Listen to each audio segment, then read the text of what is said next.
Hi అండి. ఈరోజు మనం గుమగుమలాడే కోడిగుడ్డు వంకాయ ములక్కాడ పులుసు చేసుకుందాం. ఫస్ట్ అయితే ఇలా ఆయిల్ వేసేసుకోవాలి.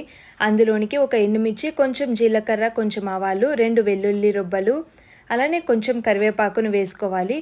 ఇవి కొంచెం ఫ్రై అయిన తర్వాత ఇందులోనికి 4 మీడియం సైజ్ ఆనియన్స్, 4 లేదా 5 పచ్చిమిర్చిని పొడవుగా కట్ చేసుకొని వేసుకోవాలి. ఇలా ఆనియన్ కలర్ చేంజ్ అయిన తర్వాత ఇందులోని కొంచెం అల్లం వెల్లుల్లి పేస్ట్ వేసుకోవాలి. అలానే మనం ముందుగానే కట్ చేసుకుని పెట్టుకున్న ములక్కాడ ముక్కలను కూడా వేసేసుకోవాలి.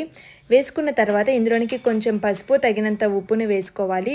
5 మినిట్స్ తర్వాత ఇందులోనికి వంకాయ ముక్కలను కూడా వేసేసుకోవాలి. ఇలా వేసుకున్న తర్వాత మొత్తానికి ఒకసారి కదపాలి బాగా.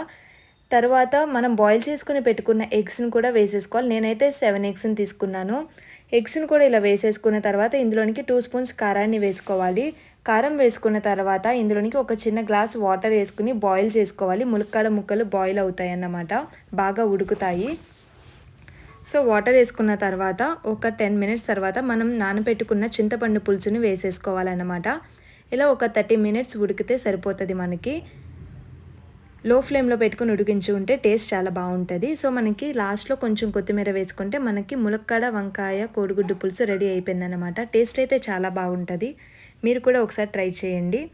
మీకు కనుక ఈ వీడియో నచ్చినట్టయితే please like, share and subscribe to our channel. Thank you.